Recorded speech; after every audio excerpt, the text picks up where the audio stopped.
Hello, welcome to Let's Talk Football. And tonight, as usual, we'll be previewing the Premier League matches coming up from Saturday. Alongside with me here is Mr. Steve.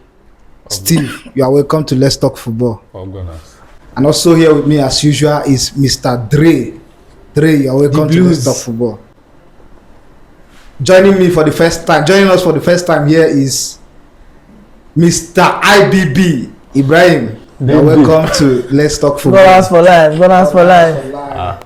So finally, so IBB, is this season finally the year of Arsenal? Yeah, this is our season. This year is the year. Steve, is this year finally the year of Arsenal? I talked before now. Our season with this now.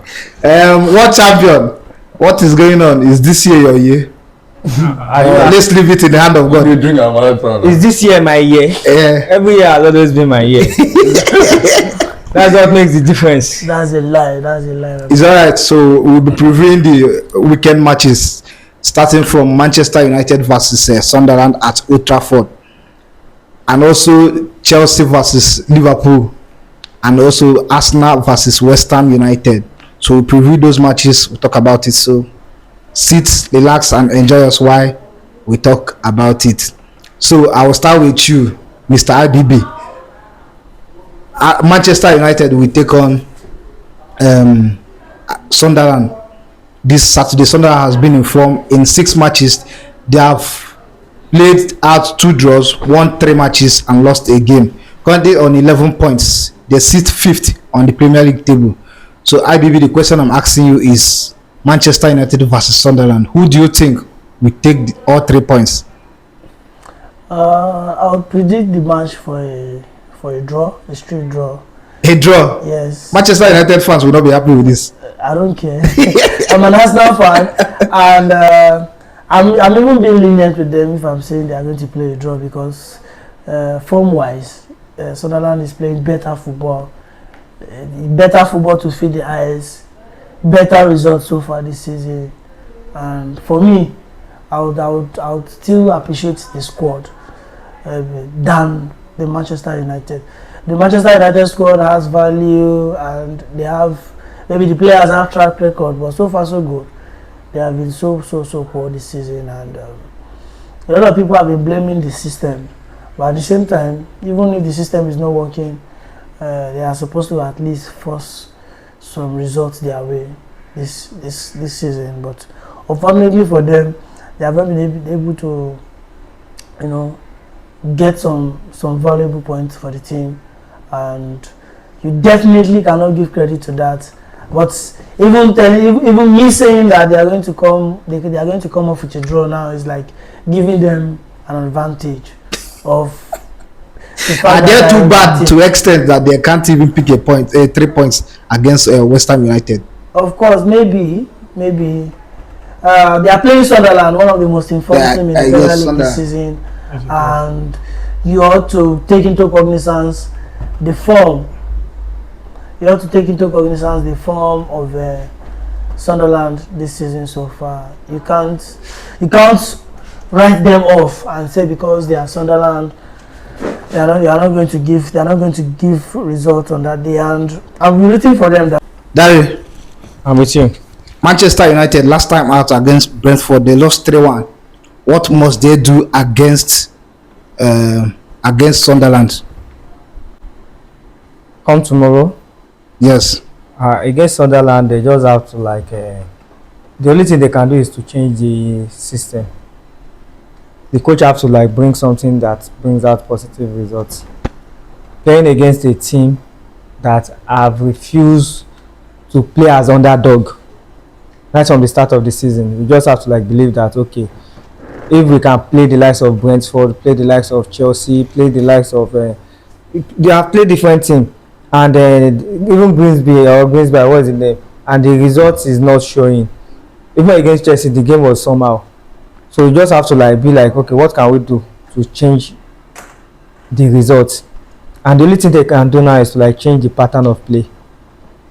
If you try something first time, try on second time, try on third time, it no work. You just have to know that thing is not working. the coach needs a lot. He just, I believe the man was like, okay, if I change, people will mock me because he has proven stubborn right from the beginning of the season. He decided to be stubborn, like all these I pass my neighbor generator. So it's just a matter of, okay, I should remove shame, okay, set it aside and then do something new. Maybe it will actually works out. I think that's what he needs to do for now. So Steve, it is Manchester United versus Sunderland. So far so good. Manchester United, they have played 6 games in the Premier League and they have lost 3. They have won only 2 and drew 1. This is a very bad form for Manchester United. So the question I'm asking you is, do you think that their coach Robin Amorim is under pressure to deliver at his stands like this? And what I see when it comes to Man U is that Amorim as himself is not seeing that he's having issues. It's only Man U fans, Man United fans, that they are seeing that there is problem. There is problem because looking at that guy, it's like say that guy, the job don't tire that guy. Yes, the job don't tire him. So for a coach that you stick to a particular information that you know that is not working out, as a good coach, you got to try any information that you know that okay, this information is not giving you the right results that you want. Just switch. You have enough of players to, try different kind of information. Then, Sunderland, as they are kind of team that they are informed now, in likes of Granit Xhaka, that guy, when it comes to play. They spent a lot of money during the transfer window. I'm telling you, Granit Xhaka is like, let me just say, prime minister for them. Because I think Granit Xhaka is one of maybe best player for the month. He was nominated. He was nominated, yeah. Best player for the month. So to tell you the kind of match, that match is going to be a very, let me just say, it's going to be a very tough match for Man U because Sunderland right now, they are that kind of thing that you can't just as underrate that okay, that Man U is going to win like that. So it's going to be a very interesting match.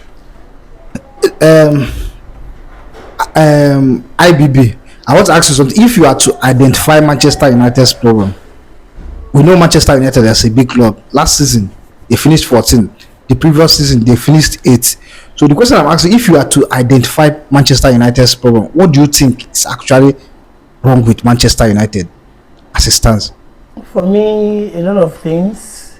You can't pinpoint just one thing.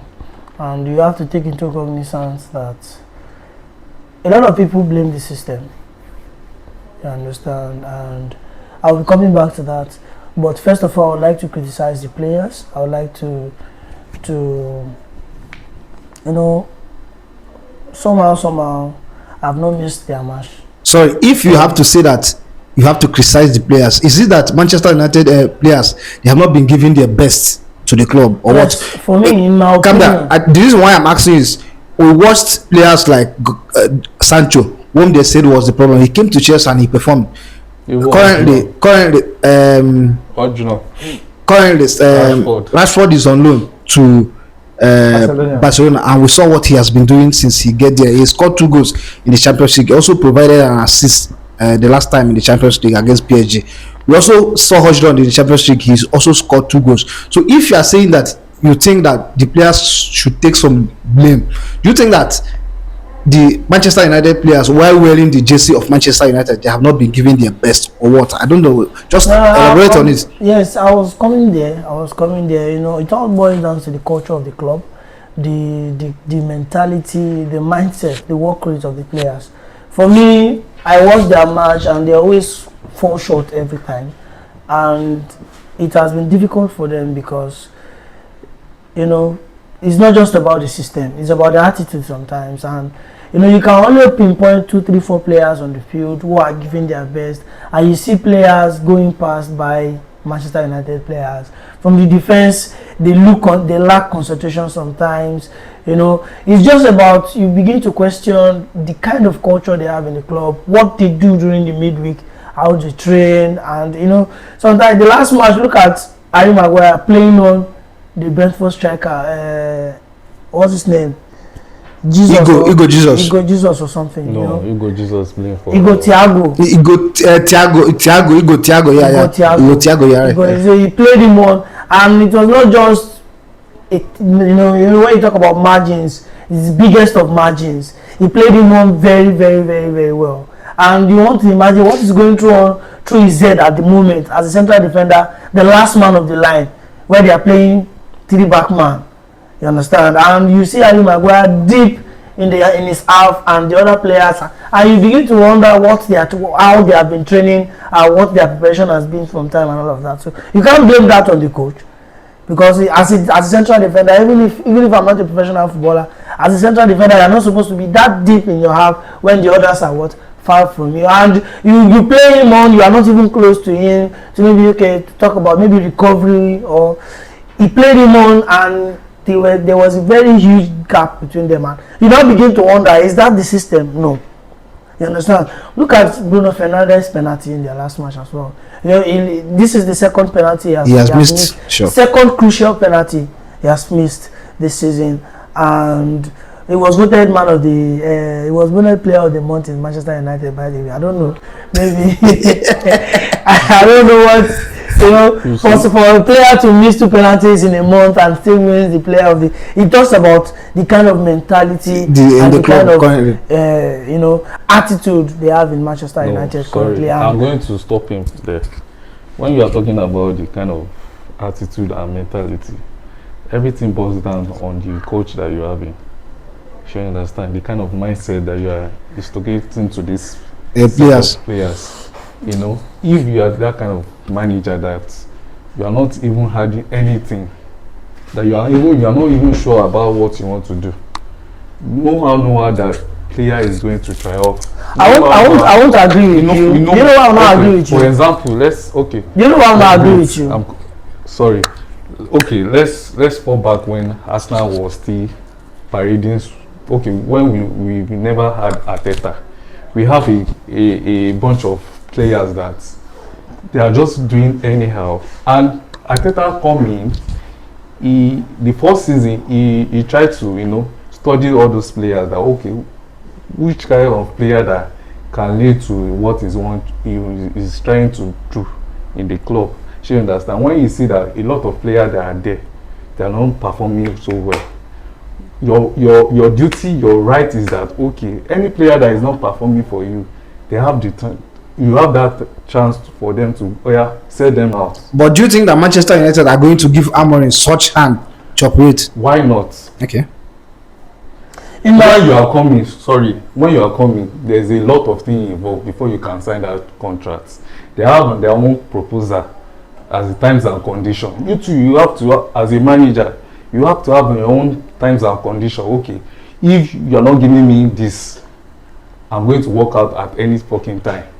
As a manager, and you are ready to showcase that okay, you know what you are doing.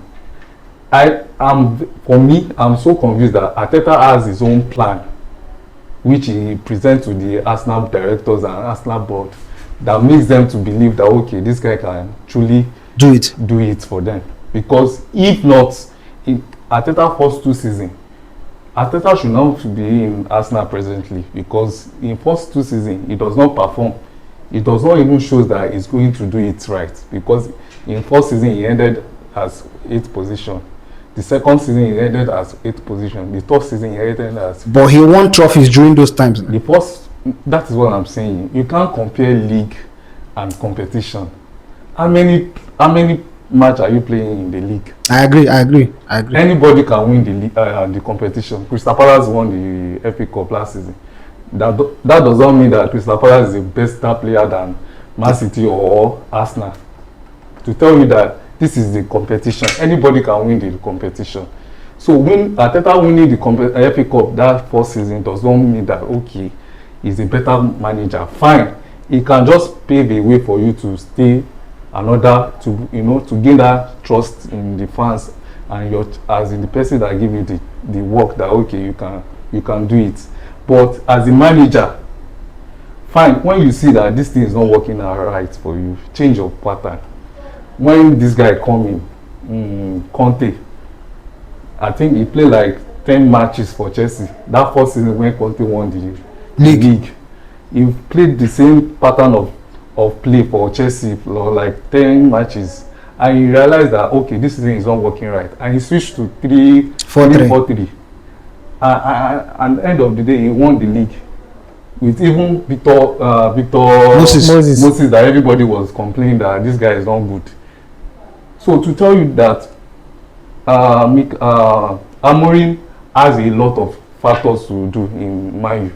If Man U want to proceed, if Man U want to be a successful team, he has a lot to do. He has to be. You are saying that he has to be flexible in his style of play. Why do you want to, as a manager, why do you want to stick to only one plan? But that is what, like last week we talked about it. That is his ideology of play. That is his philosophy. He believes in 3-4-3. I watched Amorim's interview this afternoon, and he has said that the way the media paints what he says is not the way it is, and he's not just insistent on the fact that he wants to play a certain type of system, but because he's saying that because he believes the system is not the problem.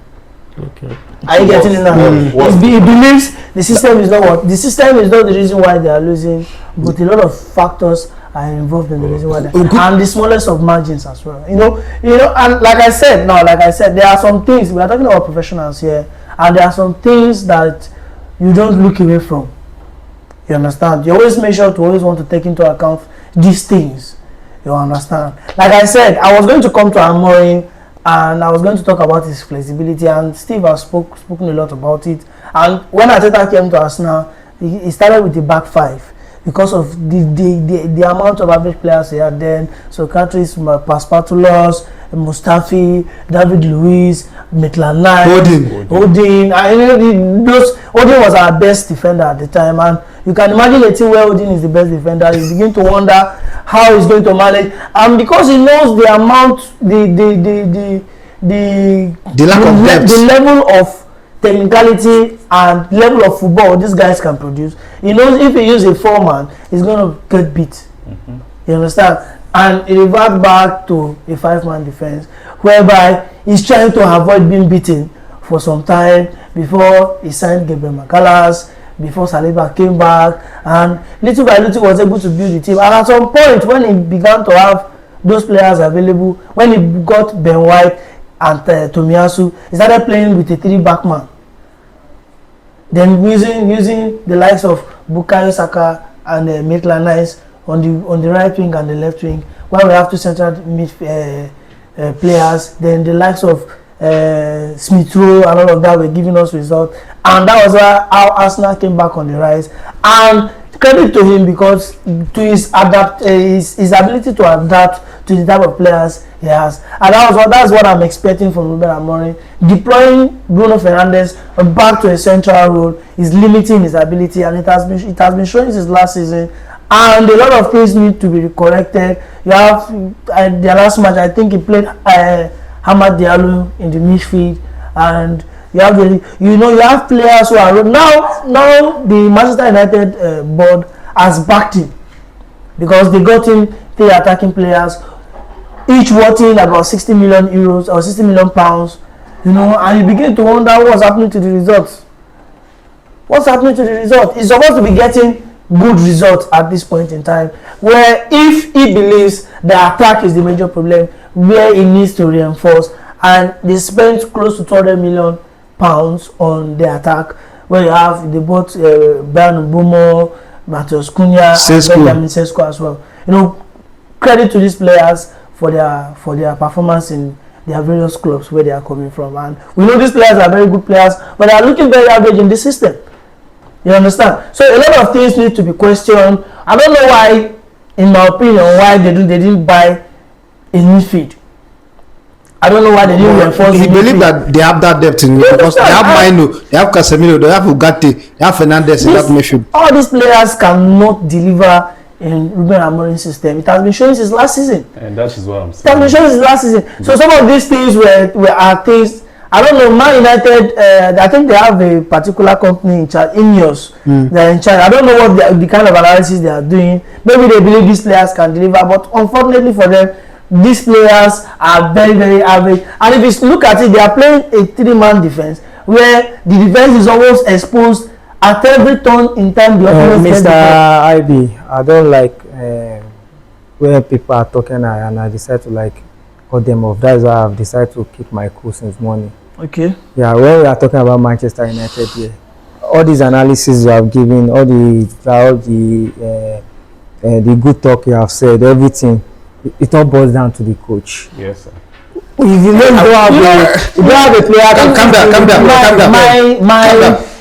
My position is not that the coach does not have fault. He has a fault. What are you I've done that by giving what. So what IBB is what saying I'm trying to say is there are a lot of things wrong. When they asked me the question, what is Manchester United problem? I said there are a lot of things wrong. I mentioned the players, I mentioned the culture, The main factor and now I'm coming to the coach. For me, the main factor here is based down on the coach. is the coach. Calm down, Steve. Okay. If you say that this is the coach, we know that Sir Alex Ferguson left Manchester United in 2013. Since then, they employed Moyes. Moyes finished 50. They sacked Moyes. The next, they brought in what is his name? Ole Gunnar Solskjaer. No, sorry, before Ole Gunnar Solskjaer came in, this man was there. Van Gaal was there. Van Gaal came in, won the FA Cup 2, left. Raj, Then Ole. Raj something. Okay. Sorry. Mourinho came in. Also won a trophy and left. 3 trophy for that matter. Then Ole came in. He didn't win any trophy. No, there's a man before. The hand came in. No, Ole. It was after Ole. There was Raj something. Lagnik, he was just temporary. That's why I didn't mention it. He was temporary. So then Ole came in. Ole too didn't do much. He left. He did his best. I think he finished second with Manchester and second and third, but he didn't win anything. He left. Then Tehan came in, won 2 trophies, then left. Then now we have Amorim. If in the next 2 matches, because after Sunderland they are going to face Liverpool, if in the next 2 matches he doesn't deliver results, he will be sacked. Then it boils down like it is no longer the fault of the coach. There's something wrong with that's what I'm saying. That's what I'm saying. If you're talking about Conte, you can't tell me like you sack like 5 coaches. No. You're talking about Conte, you're talking about Arteta, you're talking about Pep Guardiola. These are coaches that come to club and they are provided for. They come with their ideas, and this man evidently came with ideas as well. Wait. This man also came in with ideas, right? He has a system he wants to play. He wants his players to fit into the system. But there are a lot of things wrong. You can't blame the coach. You can't blame the coach all the time and say because for me, I would say him talking about the system has brought in this disaster. You understand? In talking about not changing the system as what has brought in is responding to the media saying that he needs to change the formation, he needs to do this, he needs that, and he's not responding that there's nothing that's going to make him that if you want to change the system, you change the man, you this and that, and that is bringing a lot of heat to his work in Manchester United. But what I want people to know is you need to take into cognizance. You can't buy it. You need to take into cognizance what the attitude of the player. The players are not playing their heart out for Manchester United. How will you play in a system that is not working? No, apart from that, okay, as a coach, you are coming to a club that they are not well organized. I want to but your work is to organize it, put it in order. Improve. Okay, for me as a coach, I have my own plan of the way I played my own football, the way I see the way of football. You understand? As a coach, I'm expecting you that you should have your own aims and objective. If the board they are not up to it, if they are not giving you what you want, speak out. That is why we are criticizing Mourinho. But sometimes if you speak out, you will be let go. You'll be let go. How many big coaches have you seen? How many big coaches have you seen speak out to say they don't recruit for me? I was. Yeah, expected to work with what you have. I'm still going to use Arteta as a case study. When I remember vividly well when we play Manchester City. I think Manchester City beat Arsenal at Emirates 3-0. Arteta was there as a assistant coach to Pep Guardiola. He said during that match it felt so bad, like nothing is working out for Arsenal. that time, you say Arsenal have a lot of players that they are not performing, and they are paying so well, as in they are earning a lot of money. Why will you be okay as a Bruno, for example, as a captain? What will you take you that okay your team has okay you are struggling and they give you a penalty that okay score? Assuming Bruno scored their last match, their last penalty, maybe Man U could have won that match. You blame the coach for that. Do you not blame the coach for that? Great. But you are not talking about okay, will you blame the coach? What happened when in the summer when you know that this guy, you know his attitude? Fine, Bruno is a fantastic player. When Ozil left Arsenal, when Arteta let Ozil go, everybody knows that Ozil is a world-class player. But Arteta came in and he sees that okay, Ozil is not giving what he at the time Ozil was way past his prime. No. Yes, Ozil was way past his prime. Please let's move on because of time. Dari, so the question I want to ask you is, we know that 3-4-3 has been one of the most difficult formation to succeed in the Premier League. I think it's only Conte that have succeeded with that formation, using 4-3-3, using 3-4-3 to win the Premier League. Do you think it's time for Amorim to change his system? That's what I've said. Okay. You have to be flexible.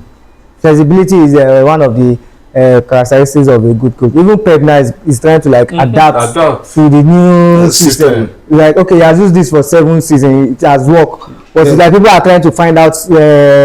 They have looked for loopholes. We watched him against Arsenal defending. Yes, he scored one. People have looked for the loopholes, so you have to like re-strategize. So, but the people that have not achieved anything tangible in your life, so you want to stick to a system that is not working. See, let me tell you, Kuna, Mbemo, and Sesko, I can say they are even more better than Chelsea strikers. Of course, Kuna they have a better squad than they have a better defense than Chelsea. Go and check my defensive line. Maguire, Delight, they are good defenders, but if you are playing them. That means the system is not working. The coaching system is not working. You can't blame the players. You can't say Maguire should give what he don't have. Okay, you are fine. We are talking. It's not a big run. It's only they run flank for you. You have some Moses. If something is not working, that will still run flank. All these players and they will leave Man U out. They will start. They will perform well. You tell the board that this is the kind of player you need. You did not tell them you need a holding midfield. You have to be Emmanuel on this thing. You have Casemiro.